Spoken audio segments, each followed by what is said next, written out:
Good morning बच्चों। आज हमारा विषय है प्रत्यय। पिछली बार हमने उपसर्ग की बात की थी। उपसर्ग जो किसी शब्द के आगे लगकर नया शब्द बनाते हैं वो उपसर्ग हैं। इसी के ठीक विपरीत यानी कि अपोजिट प्रत्यय होते हैं। प्रत्यय शब्द जो होते हैं शब्दांश या एक शब्द का हिस्सा, वो किसी भी मूल शब्द के अंत में लगाए जाते हैं और एक नया शब्द बनाते हैं। उनको हम कहते हैं प्रत्यय।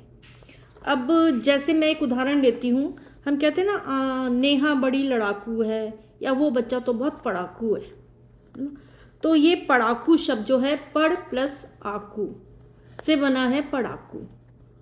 और जो हम कहते हैं कि मिलावट, सजावट, लिखावट, तो ये भी इन शब्दों से बना है। जैसे मिलावट, मिल प्लस आवट।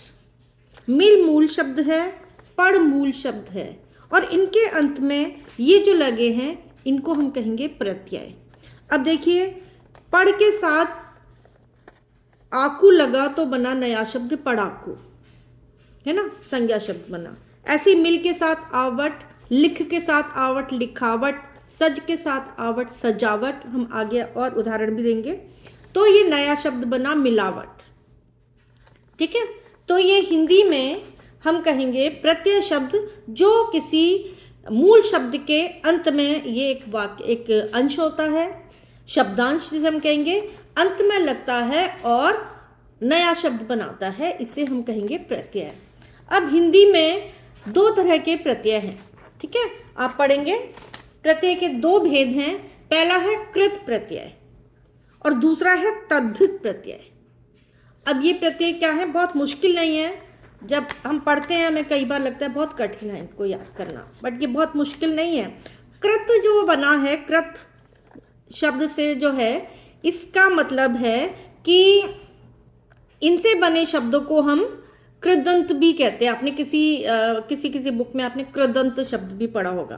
तो कृत प्रत्यय हम पहले लेते हैं। कृत प्रत्यय जो प्रत्यय किसी धातु या क्रिया, कृत से ही देखिए आप जोड़ लीजिए क्रिया शब्द। ठीक है, क्रिया शब्द के साथ जोड़िए आप कृत को मन में अपने। तो ऐसे शब्द, ऐसा वाक्यांश जो किसी मूल शब्द में क्रिया शब्द के बाद या धातु शब्द के अंत में लगे और एक नया शब्द बनाए, तो इससे बना शब्द को कृदंत भी किसी किसी किताब में लिखा है, कृदंत भी हम कहते हैं। अब क्रिया शब्द कैसे है, मैं आपको उदाहरण दी। जैसे पालन, पालन करना क्रिया है ना। तो लिखना जैसे मैंने आपको बताया, या सजाना, तो ये लिखावट, पालनहार, तो ये क्रिया शब्द हैं। क्रिया के पीछे जो लगा है वो क्रिया शब्द के पीछे हार, जैसे पालनहार में हार लगा है तो हार क्या है, प्रत्यय। लिख प्लस आवट, ठीक है, तो वो क्या है, क्रिया शब्द है। लिखना क्रिया है ना, धातु क्रिया हमने पढ़ा था पिछली वीडियो में, आप देख सकते हैं क्रिया की, तो आपको और क्लियर हो जाएगा। तो क्रिया शब्दों के पीछे लगता है कोई भी वाक्यांश, प्रत्यय, वो प्रत्यय कहलाता है। कृत के हम और भी उदाहरण देख सकते हैं, प्रत्यय जो बने हुए हैं कृत से, यानी कि क्रिया शब्द के पीछे। ठीक है, तो आई प्रत्यय ले सकते हैं हम। जैसे पढ़ प्लस आई पढ़ाई, सुना प्लस आई सुनाई, सुन, सुनना होता है ना, सुनना क्रिया शब्द है। लड़ प्लस आई लड़ाई, लड़ना भी क्रिया शब्द है।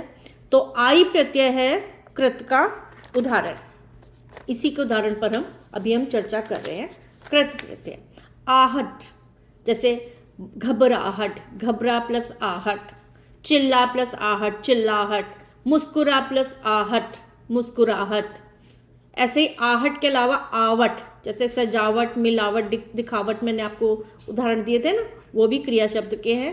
दूसरा हम कह सकते हैं थक प्लस आन, आन भी प्रत्यय है, कृत प्रत्यय, थकान बना इससे नया शब्द।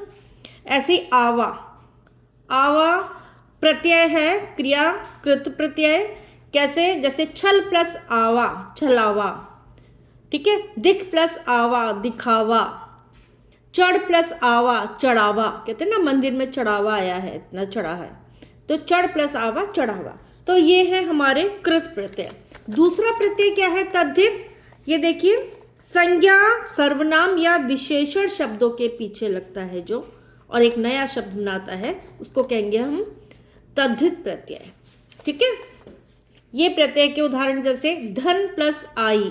धन शब्द आप देखें संज्ञा शब्द है, तो धनी, धन प्लस ई धनी, ई प्रत्यय है यहाँ पर। ठीक है, बुरा प्लस ई बुराई, अच्छा प्लस ई अच्छाई।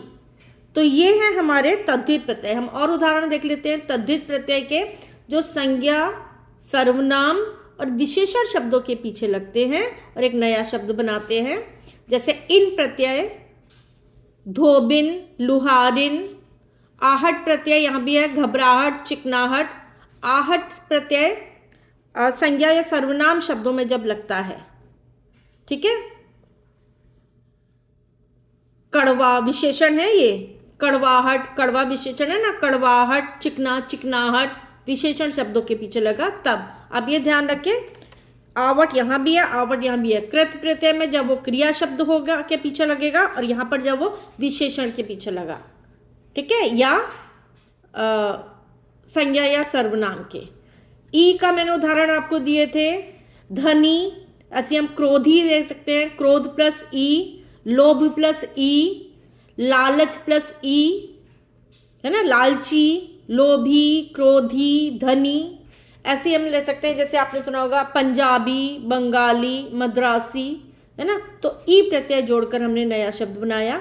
इसके अलावा हमारा ई प्रत्यय भी तद्धित प्रत्यय होगा, जैसे भारतीय, आदरणीय, आप यूज करते हैं ना, आदरणीय पिताजी, अनुकरणीय। तो ई जो है वो तद्धित प्रत्यय है। ऐसे इक प्रत्यय धार्मिक, मासिक, साप्ताहिक, है ना, दैनिक। तो इक प्रत्यय आया यहाँ पर सामाजिक। और वाला शब्द जैसे सब्जी वाला, फल वाला, रिक्शा वाला, वाला भी प्रत्यय है जो संज्ञा या सर्वनाम या विशेषण के साथ लगते हैं। तो इस तरह हमारे दो तरह के प्रत्यय हैं। दोबारा से आपको बता देती हूँ। प्रत्यय जो किसी मूल शब्द के अंत में लगते हैं और नया शब्द बनाते हैं, वो प्रत्यय कहलाते हैं। हिंदी में दो तरह के हैं इनके भेद। कृत प्रत्यय जो क्रिया शब्दों के अंत में लगते हैं, तद्धित प्रत्यय क्रिया और धातु दोनों। ठीक है, तद्धित संज्ञा, सर्वनाम और विशेषण शब्दों के जो पीछे लगते हैं और नया शब्द बनाते हैं, वो होते हैं तद्धित। ठीक है, होप कि आपको समझ आया होगा। प्लीज़ कमेंट करके ज़रूर बताइए, आपको अगर मदद मिल रही है तो, एंड लाइक करिए। Thank you.